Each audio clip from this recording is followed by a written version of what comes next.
Your host, Professor Dr. Leonard Nacke. This is the show where my co-host, Vuga Ibrahimov, and I geek out about the latest AI developments without getting too scientific. We want to be your spot for AI insights that actually matter. So grab a coffee, tune in, and let's chat about why AI isn't the job-stealing monster that everyone thinks it is.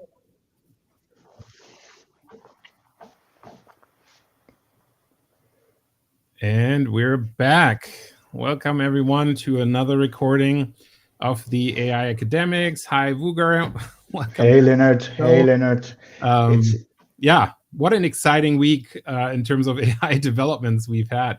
Lots of stuff happened. I just opened up Gemini to see a box of presents for me. And of course, we've seen DeepSeek and we've seen Qwen and some other models come from China. So it's a little bit more of a democratization almost that we're seeing of some of these AI models. So yeah, really quite a cool time to be doing some of that stuff. So let me just see if we can, nope, that is not it. If we can move to a screen, there we go. We want that screen in center. How do I do that? Maximize, here we go. Perfect.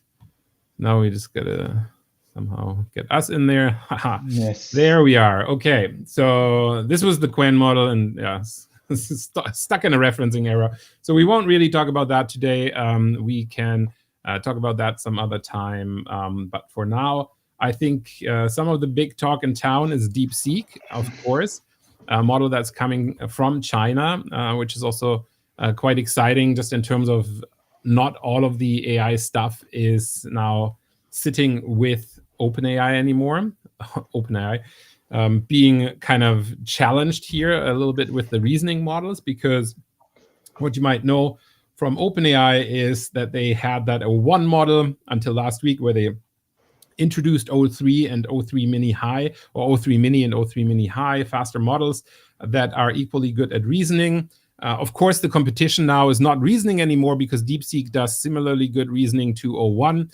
But the competition that we have here now is that we're getting to the point of speed where everything becomes speed. And you'll see that with the Gemini stuff that we'll show as well, that speed is really super important here. And that's really the thing. I also splurged a little bit and got O1 Pro mode. O1 Pro mode is pretty much a similar setup. It just takes a longer while to do the thinking, and it can do like complex thinking problems. I had, if I can still find that, it is gone now. No, Rainforest Shader, that was actually kind of cool. I should show you this. So you can actually ask the mini models to do, like, here I wanted a visually interesting shader to run in Trickle.app. So if we just open that Trickle app, and if, as you can see, this is a shader app, so this lets you like visualize shaders. This was a tip I got from Ethan Mollick on Twitter, who's like, oh, this is like a really nice thing to check the coding capabilities of the model. So what I did is I asked it to craft a vibrant shader, which it did. So if we copy that code and we put it in the shader app and we put it here, let it run, and we can see this is pretty dark, nothing's running. So I was like, okay, this isn't really great. This didn't work. Can you please fix it? It went back in there, fixed it, and then we actually had a little bit of a shader. So we saw a little bit of that. That wasn't very exciting though yet. So I'm like, okay, make it even more interesting. This isn't really the excitement I was looking for. So if we copy and paste that code in here, we can now see it added a little bit of interestingness, but it still had a hard time becoming really, really interesting. Now, the interesting thing, I think, here is if I copy and paste that same prompt and I go to Claude, and many people are like, okay, so, you know, how's Claude doing these days with all these models being so super advanced? And the thing actually is with Claude is that in terms of coding, I think 3.5 Sonnet is still the best when it comes to coding. For some reason, even the artifacts that we get are just really, really good. So if, now, let's see if I'm wrong or not. If I just copy and paste that in here, throw that in there, And there's definitely more going on. There's more noise here. There's a little bit more dispersion. So this is maybe not the best, but if I ask O3 to make this even more, make it more juicy. Now this is O3 high. So O3 high is the one that, or O3 mini high is the one that, yes, when it comes to some of the coding and development. And as you can see, the nice thing about Claude is always that it has that little artifact going that you can just kind of see the code that's being output. But then you'd still need, like for shaders, for example, you still need an app to kind of make it run. exactly. Now in terms of ChatGPT, it doesn't have the artifacts, right? So that's one of the downsides. I'm sure that'll come because we have Canvas and this other stuff that we can access here. But we don't really have something to run things like that. So copy and paste that in here and see what it does. And yeah, there's a little bit more of a twirl. Yes. You can see like there's little light bubbles, little raindrops or whatever coming by. So it is definitely you something that I would say is quite interesting. So, you know, O3 Mini, when it comes to creating some code, is quite cool. And of course, we could also take this and then see what DeepSeek does and just kind of test the coding capabilities here. Now, one of the things I really like about DeepSeek, and you let me know what you think about that, is how it talks you through the process, right? Like I'm a user experience guy, so from a user experience perspective, this is really kind of cool to see the model explain to itself. This is what the user wants me to do. Exactly. Right? So you kind of see the thought process, which is nice. And then, of course, you get the code window and everything, just like you would expect from any of the AI models, just giving you code that is hopefully working. But you can see it forked it. So clearly, it knows exactly what the target app is. So it knows it needs to go into the Twiggle app. But yeah, if you know a little bit about shaders, we can try the same thing here. Make it juicier. This is just noise. So my experience is, in terms of capabilities of Claude, that Claude will take instructions quite well. And with 3 or 4 reprompts, the code that you get in Claude actually will be better. And of course, we did mention Windsurf and Cursor and some of these coding apps in the last podcast episode.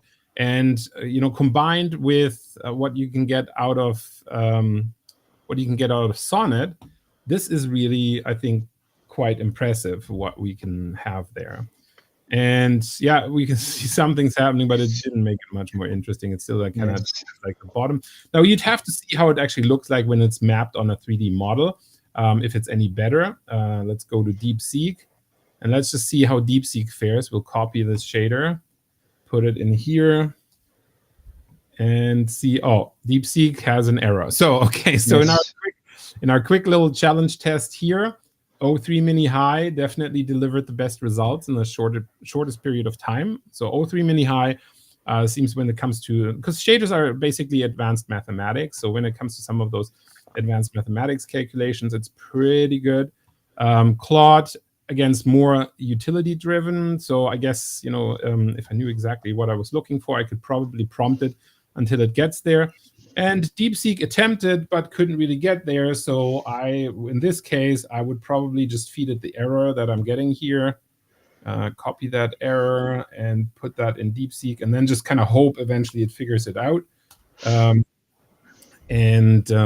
Yeah, so hopefully if it gets those errors, it eventually comes around. So that's, I think, the interesting thing when it comes to kind of building apps or like coding interesting things. I think that's a lot of application potential that people are looking at. But for us as academics, of course, the thing that we're always looking at is also like reasoning and structuring things and getting through some more advanced writing tasks. And for that, you can, of course, use some of the higher models. You could use O1 Pro. You could use O3 Mini. But I did want to highlight, so a couple of things that came about with the new updates in OpenAI was you could go to customize, and now you can put in a name. So I could be Buddy. And then what do? and then I could be like PhD student if I wanted output that's specific for PhD student, or I could be like assistant professor if I want my output more targeted at assistant professors. In my case, I'd be professor, or senior PI. And then you could add some traits. In this case, I just kind of told it all of the crappy words to avoid. But it's kind of neat because you can put something in here as a trait. So if we go here, we could just say academic is a trait that it should have, but now it's going to run out of things.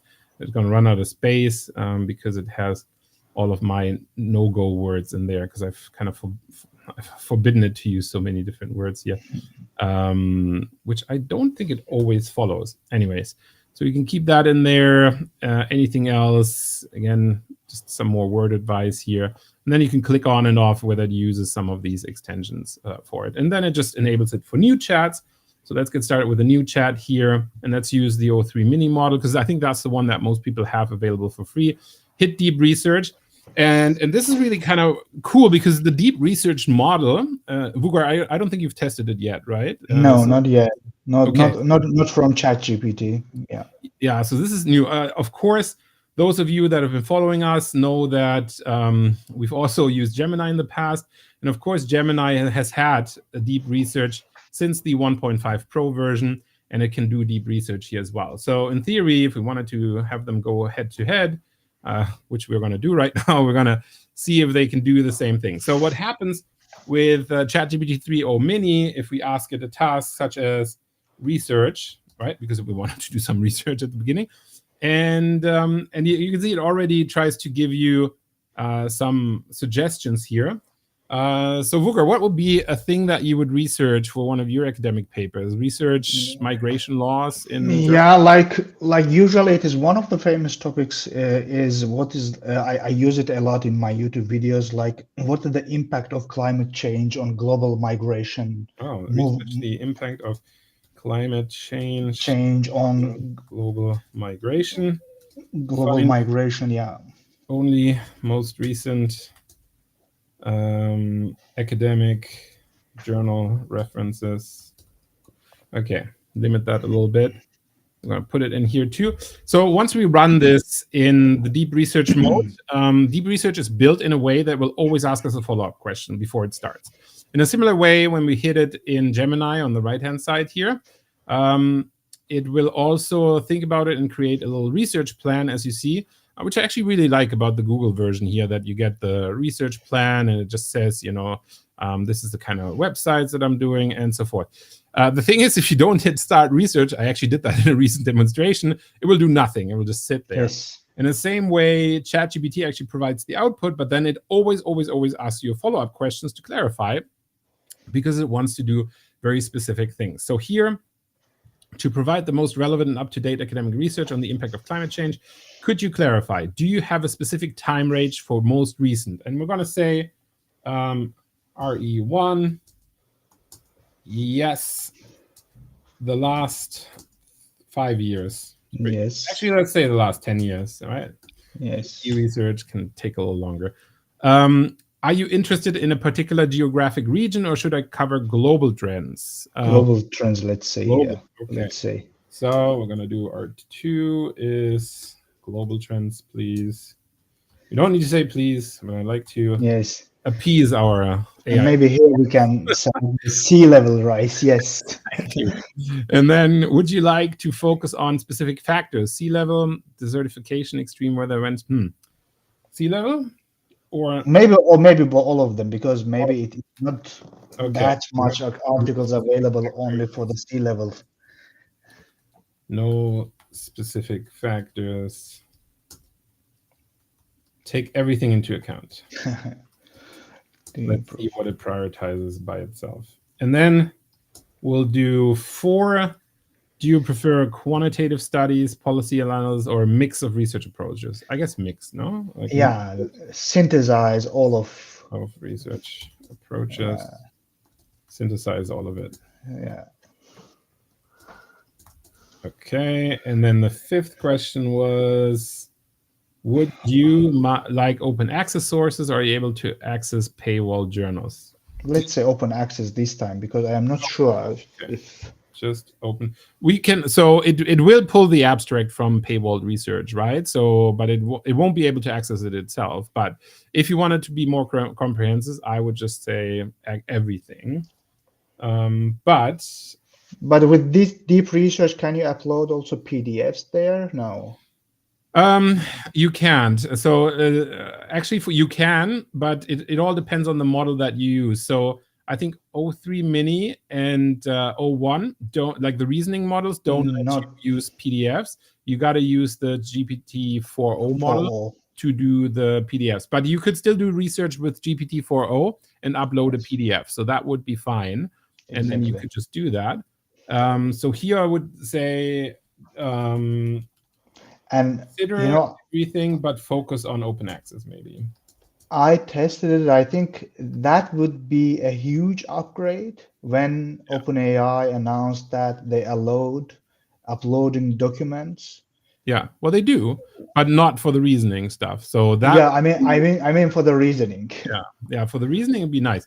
So this will go about for the next 4 to 5 minutes and just kind of do its research.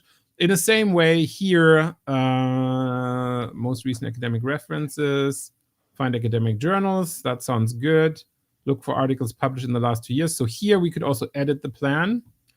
So here then, if you want to edit it, it's the same thing as what O3 did. It just asks us what we want to edit, and then we just input it. So 1, academic journals. That sounds good. No edits there. Maybe academic journals, prefer academic journals focused on law, right? Because that's your area. So we're going to focus on that. And then look for articles published in the last 10 years. Include the last 10 years in your research. And then summarize the findings of the articles, include relevant statistics and data. That's fine. Find any international agreements on policies related to climate change and migration. So that sounds good too. Find organizations that are working to address the issue of climate change and migration. Also, that's also, sounds good. Okay, so we'll keep it that. We just do the 2 changes that we have there. Now it will update the research plan and present it back to us. You can see climate change. So it didn't really, my law thing, it didn't really add that. Whatever, we're just going to hit start research. It did. And then it begins starting its research. And it's really nice because compared to, so here's the joke that I like to tell people when I talk about OpenAI. Like OpenAI couldn't be more closed than these days. Like it's such a joke, this name. So yeah, OpenAI, you'll get your progress bar and whatnot. Like even like if you compare to what you see with DeepSeek, DeepSeek is busy. This is another thing. DeepSeek, because it's free, like you constantly run into these things about server being busy, which is annoying because then you got to regenerate. But you got to give it to DeepSeek that you always have these little, okay, I'll let you know exactly what I'm doing, right? So this is funny coming from a Chinese company, super open, couldn't be more open than it is what we're seeing here. OpenAI, on the other hand, charges you an arm and a leg for this, and then it just gives you sort of a black box of here's the progress of what we're doing. Even Google lets you know a little bit of what's happening because we can just look into the box here. It says currently it's researching 25 websites, started with a Google search. Now it's trying to pick out the websites of the journals that it can access. And then we get like all of these links that it can access in terms of the journals, which is really kind of cool. Okay, so we're getting all of that stuff, which is nice. And then we can kind of see it happen. And time-wise, you can see Google is at 25 websites, whereas right now, if we're checking ChatGPT, which started a little bit earlier, the deep research, is at 11 sources now. So maybe just because it vets the sources more and there's internal cycles that it goes through some checking. That's why it limits it a little bit. I don't know, but this is interesting because just to give you a quick comparison with Consensus, one of our favorite little apps that we talk about in our webinar. Actually, let's pop that up on screen because why not? So up here, you can see it. I'll just put it on the other corner there. But if you're interested in that, we have a webinar where we teach AI research tools. I'm just going to leave it up here if anyone wants to check it out. It's kind of a neat way to learn some of this stuff. So anyways, here, if we click on this and we ask a similar question, now it will not do the research. Oh, wow. Okay, DeepSeek, I'm going to just keep retrying. If we go back here and we ask a similar question, but here we just ask a question. So we wouldn't even need to say that. We just ask, what's the impact? So if we went to something like Consensus, now Consensus is specialized in finding research sources, right? So here we just ask, what's the, let's do these, what's the impact of climate change on global migration? And it's super fast. And here in the filters, you could also say, okay, the last 10 years would be since let's just say 2015 to be quick. And we could also say we don't want any preprints. We don't want to limit it to open access and citations. Let's say at least one citation, so it's not a total dot. Actually, that might prevent some of the newest stuff from being, okay, so let's just not put anything in there. Oh, it says minimum one anyway, so that's good. And we could also say like we just want systematic reviews and whatnot. It just got like all these neat little features. Anyway, so if I hit the button here and then we time this and just see kind of how quickly we get some of these results. So again, if you have a specialized search engine that just kind of gives you this stuff, it is much quicker than what's happening here. They're still researching. Actually, they're not. So Gemini is done. O3 Mini is still reasoning around. It's got 14 resources. And keep in mind, we started the deep research on O3 Mini before we started Gemini. And Gemini is already done. So Gemini, and the thing is, like, you got to just see the difference here, right? Like, essentially, they give us a little article that's written for us. And then it has these little sources in there. That you can then add, and you have those little 1, 2, 3. You have those little things up here. So if you're, let's say, you're writing a grant proposal or something, this might be actually quite helpful. Whereas here, you just get the sources, but you get the nice overview, which I really like about Consensus. So you get the overview, and it gets the key impacts, and you could still write an article about this. It would just be a little bit more work turning this research into an article, right? Because you get increased migration due to climate shocks, and then you get your 2 references, and you can click on those. And of course, with these specialized tools, the nice thing is you get like, okay, this is highly cited. It's a systematic review. We can get a little data table, right? Like we get like all these nice little things in here. So that's cool if you're a researcher and you actually really want to work with some of the data in the papers. Super awesome to do that quickly with a specialized tool. But, you know, if we're just already paying for our Gemini or ChatGPT subscription, then we're just going to do it like this. And one of the things I really love about the Gemini tools is if it does something like that, you just click a button and open it in Google Docs. And then just got to wait for a hot second here. And then we got our article that's pretty much ready to go. And it's got a little reference list here. Now, the references are weird because it will just find the URL of the website there, right? So that's the downside, I guess. I could just share this with Wooger and yeah, I can get you in here, send it to you. And then within seconds, Wooger has access to this article and we can write it together. and that's kind of cool. If we were to write like a grant draft quickly, you know, we'd have a draft for this grant on the impact of climate change on global migration.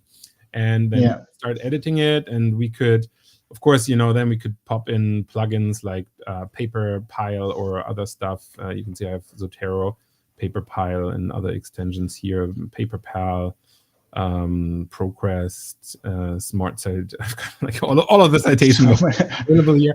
So I do really like PaperPile. So let me just show you quickly how that would work. Then we click on one of these articles. This looks pretty good. This looks like a regular article though. Yeah. Is this a research article? No. Is it? No, it doesn't seem. This is just. It has some sources, but. Does it have a DOI? Is it peer reviewed? No. Here, this is part of a journal-ish thing, maybe. Yeah. Doesn't look peer reviewed. Okay. So this looks just like a report. This one here, we know PubMed. That's got to be a research article. Great. So here we can find a DOI, hopefully. Yeah, we got the DOI right here. DOI, the digital object identifier, is what you always want to have in peer-reviewed articles. We pop it in here. We go back to our thing. We see where number 3 was cited. Hopefully, it's gonna do Control F4 3. There it is. Right here, it was cited. Yes. So what I would do then, I'd pop into my paper pal. I'd pop in the DOI, and it finds it. Nice, add citation, and we're done here. Citation in there. Boom. Scroll all the way down. And can you also select the citation style? Yes, you can do all of that. Different styles, yeah. Yeah, I think it's in here, and then you can format. Oh, authorize. Yeah, okay, fine. Review permissions. Authorize everything, just will you? So, okay. Yeah, okay. So now we could citation style, and then we could say APA is my default style here, and we can always include the DOIs and whatnot. And then we could also say we want APA 7th, not the. Oh, or does it have Oscola?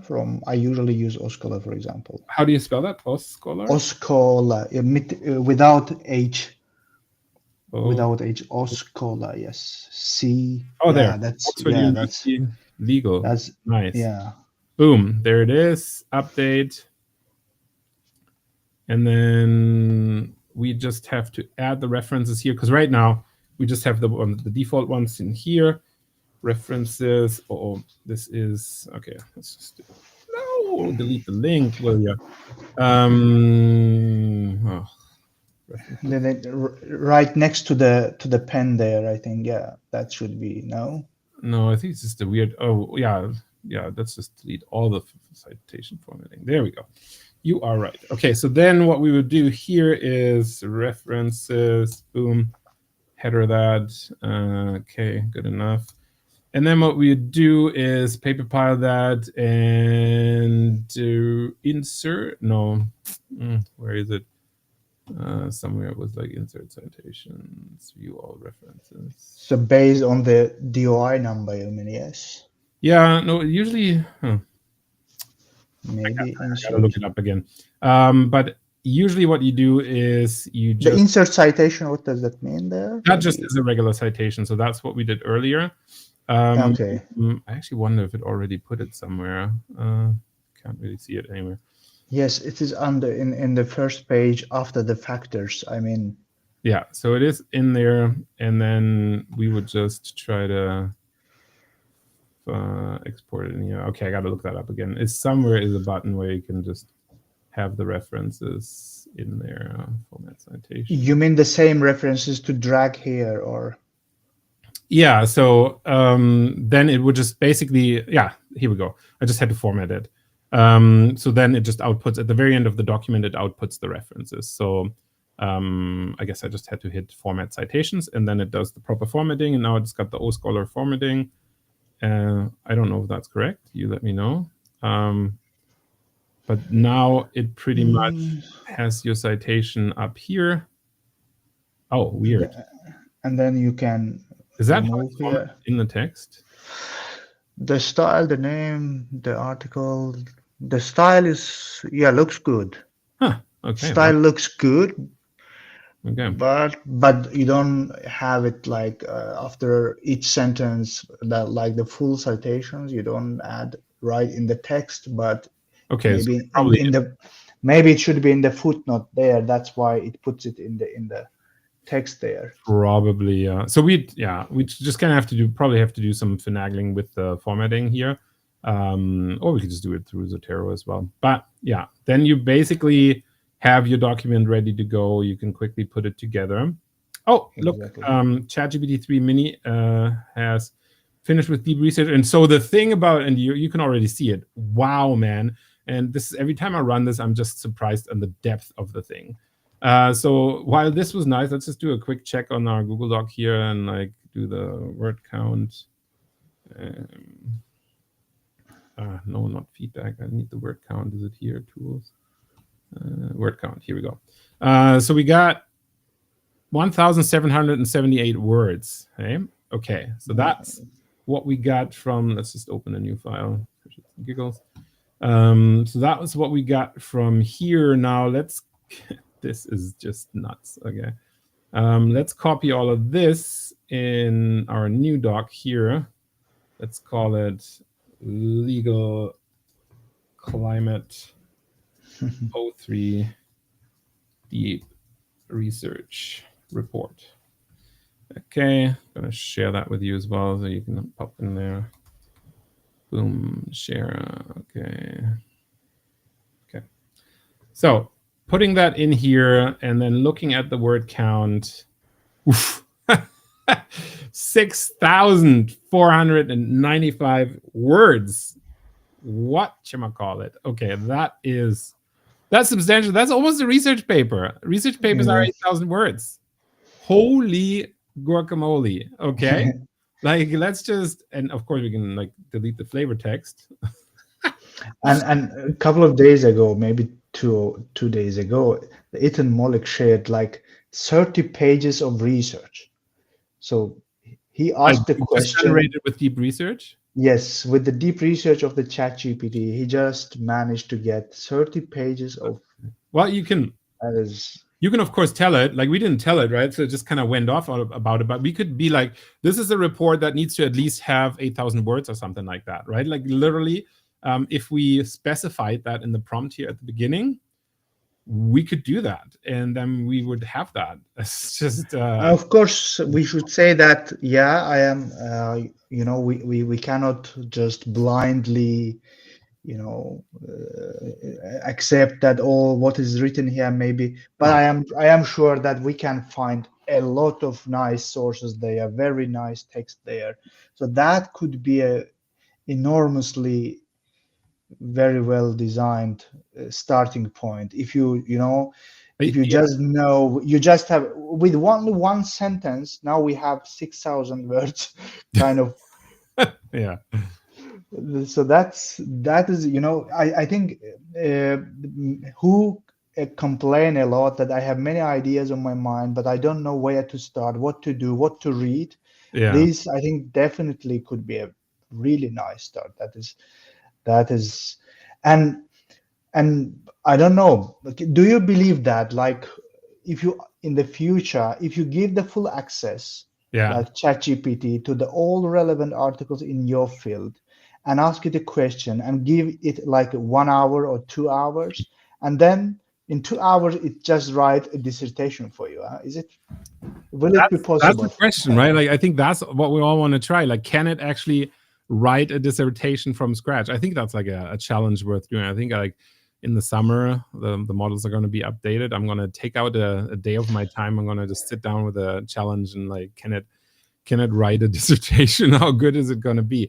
The thing that I see though, and like you will always see that when you're going through it, is it like the sources are nice, but they are usually kind of randomly picked. So this is something that bugs me a lot about the deep research models. Specifically, if I ask it to do something in my field, and then I'm not cited, or like some of my stuff is like, I would definitely say like, this was a paper I invested a lot of time in that should definitely be cited by this. But the thing is, because again, it prefers arXiv, Semantic Scholar, it prefers all of these open access articles. This is also interesting for you as a scholar, like stuff like ResearchGate and Academia EDU, which are kind of annoying as they are as like little repositories, are starting to become super important because the AI crawls these websites, right? So just having your paper sit behind a paywall thing somewhere is not going to do it that kind of justice so that it gets indexed. So you definitely want to make sure to have a PDF version of the paper up on Semantic Scholar if you want to get cited. And that's a little, like, that's worrying me a little bit because, again, let me just change our view here a little bit. I think we live like in a period, very short period, where we can say that the purely human created texts are coming to an end. Yeah, definitely. I can agree with you. The text, I think, from today or from this year, already from last year, the text will appear in legal articles, in different websites. Most of them will be at least touched upon by different AI tools. Maybe if you use AI checking grammar, if you use for different purposes, but definitely AI will be included in the process of creation. Yeah. But that text will also be read by the AI agents as well. So like you create with the help of AI, but you will also read with the help of AI. So AI will be included in both phases of the creation and reading. Yeah. And then, so that is, of course, time-wise, definitely.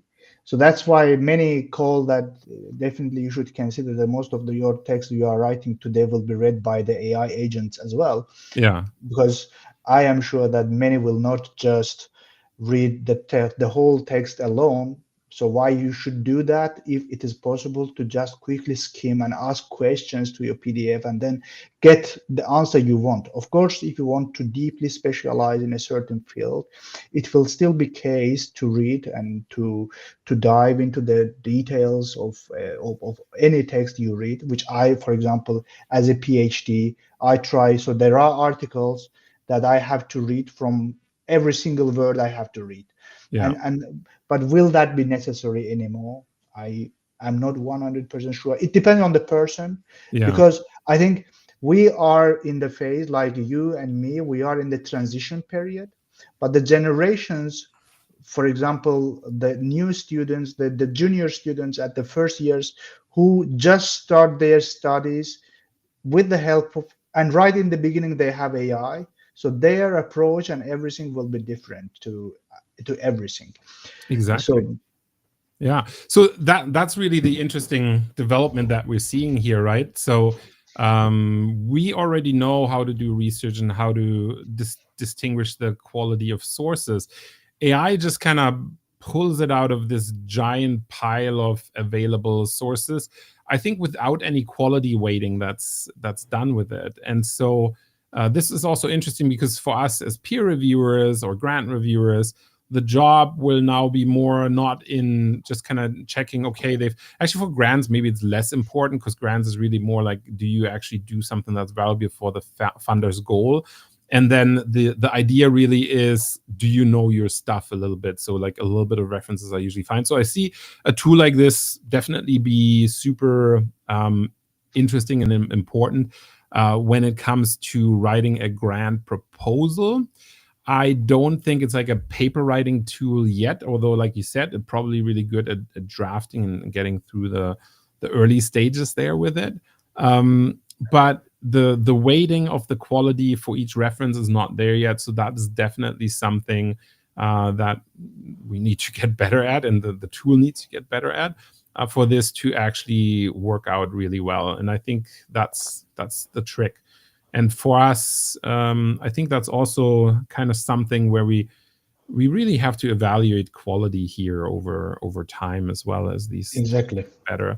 I mean, that's part of why we did this AI Research Tools webinar, and it's also part of why we want to update it for the most recent models, because it's now a year old. So much has happened since then. So we want to, add more stuff for all the paying subscribers and customers in there. Yeah. But I think more field-oriented AI agents will appear. Like I can give you one example from the field of law that I am trying to research. Yeah. There's an AI tool like Harvey.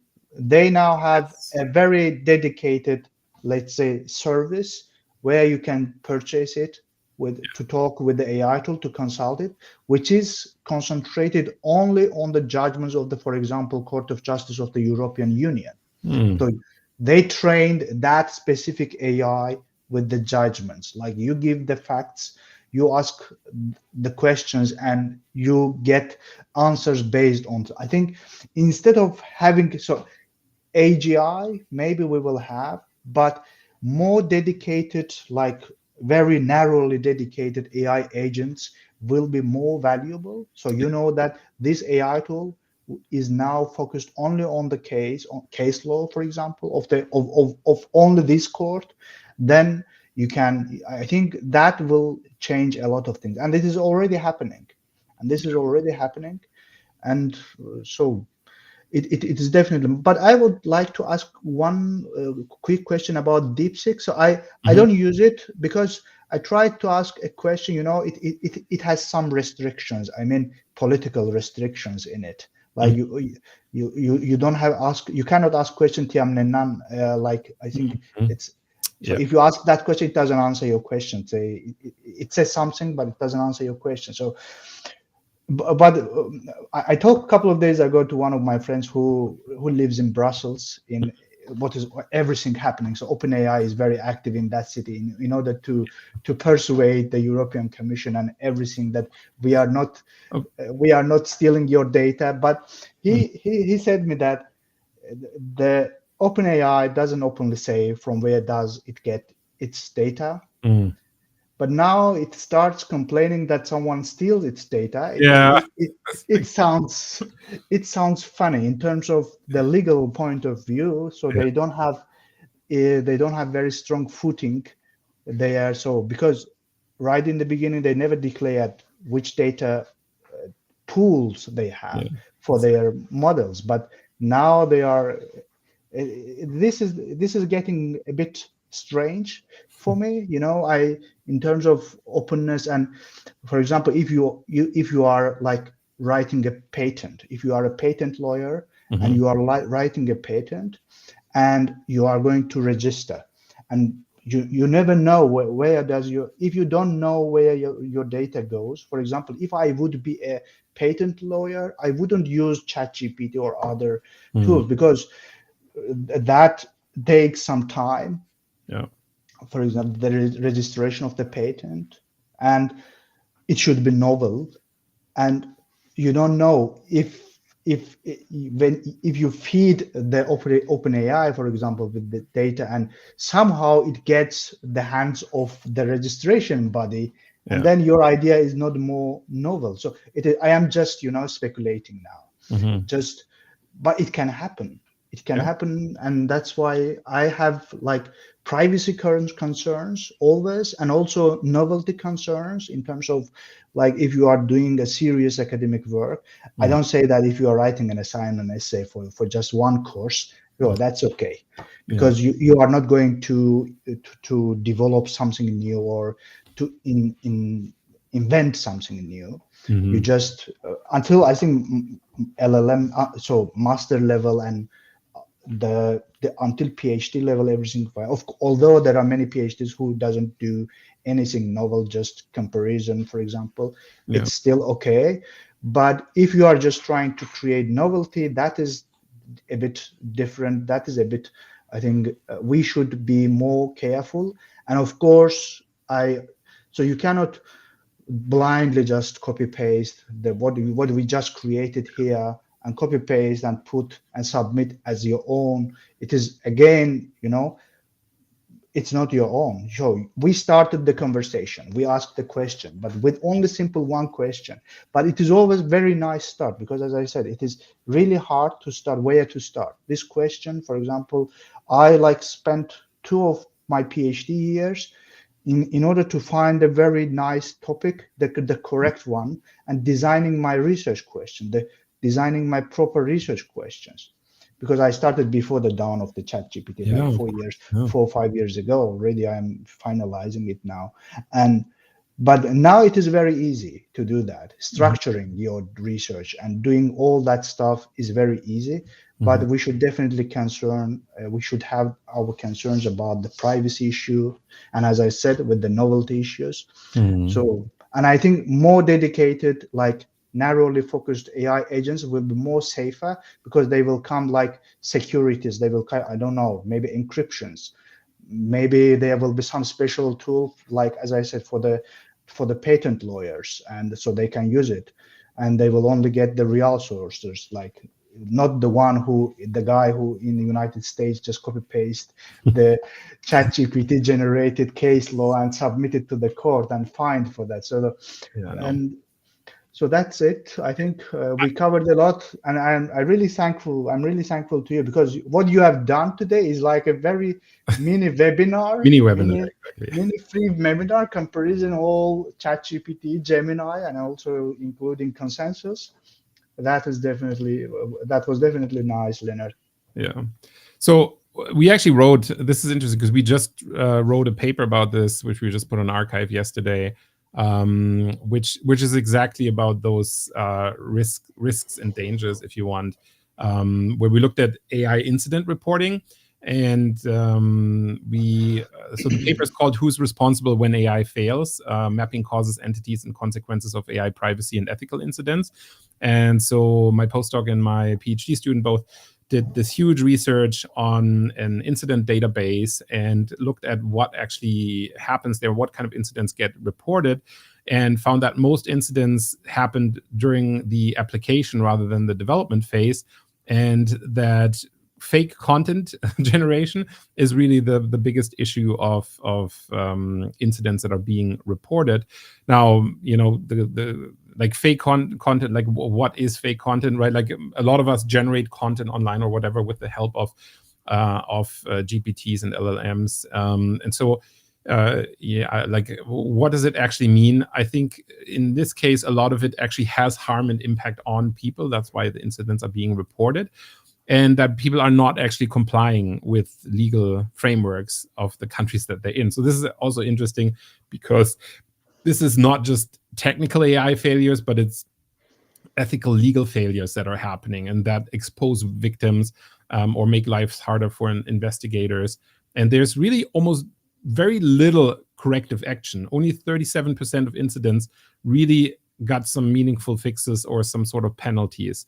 So given that it's not really being enforced in terms of like what can be corrected here, there is a big risk. And specifically what we talk about in the article is that children are disproportionately targeted, also like in the reporting, of course, in these harmful incidents, but the policies are really not covering children yet. So it's not a biggie if we do it at our age and in like a very mild, harmless sort of academic context. But when some of this stuff is being used for bullying children or creating content that puts anyone at risk, it is quite problematic. And this is kind of at the heart of what we analyze in this paper. So check it out. It's called "Who is Responsible When AI Fails?" Google it on Google Scholar or find it on arXiv. Maybe we can discuss it even our next session. We can discuss it as well. The whole article. Yeah, we could. It is really important issue because we cannot always, I think, talk about. But I must say one thing as well. So this is our today's approach. We are biased by our own past, by our own values, which we think today they look valuable to us. Yeah. But maybe what are valuable today, maybe not that be valued after many technological developments. But so that's why we should also mention that what we are talking right now, we think that from academic point of view, from academic integrity, we believe that they are correct for today. But maybe they will change because maybe the policy will change. Maybe our whole approach to the reading, to the analyzing, to the writing change. So if that change, I think our values and approaches could also change. We cannot exclude that option. Exclude that option. It's a weird time because I think there's a lot of change afoot in society and in education specifically that we really got to be aware of and prepare ourselves. Because I've read articles, various students, like secondary school students, asking even like a very simple question to the ChatGPT and just copy pasting the answers of it and without giving a second thought to it. So that I find it a bit, detrimental. I would say, yes, to the. So, but is it really? Because we have done it for many years like that way, and we think that is the right way to do. But are we creating new ways which will eventually change our values as well? We will see that. But I think we are definitely living in a very kind of transformation and transition period. We have done a lot. I think your and my generation, like from analog to the digital, and again, now AI is here. It's definitely interesting, yeah. We are passing through so many, phases, that stages of the technological development so fast. And then you see that the models of the names of the models, I'm already confused. There's so many: O1, O3, O3 Mini, and even the names of the Gemini are so long I cannot even remember them. Yeah, and you know the joke with the O2, because the O2 mobile phone company in the UK, that's why it's called O3, because they couldn't get the license for the O2 name. I think that's just ridiculous. Here in Germany also, O2 can do is O2 is the one of the main operators, and maybe that's interesting. But let's see. So I think we can wrap up here. So if you want to check our webinar, you can scan that code. Yes, definitely. Go to our webinar, check this out. We'll put it up on screen one more time. Would love to see you there. Thanks so much for tuning in. And yeah, we'll see you again in the next episode of the podcast. And I think for those who are just listening as a podcast, they should definitely at least for today's session, they should definitely check either your channel or mine, because without seeing what is happening on the screen, it would be a bit weird for today's session. That's right. Yeah. Come and check us out on YouTube. All right. Yeah.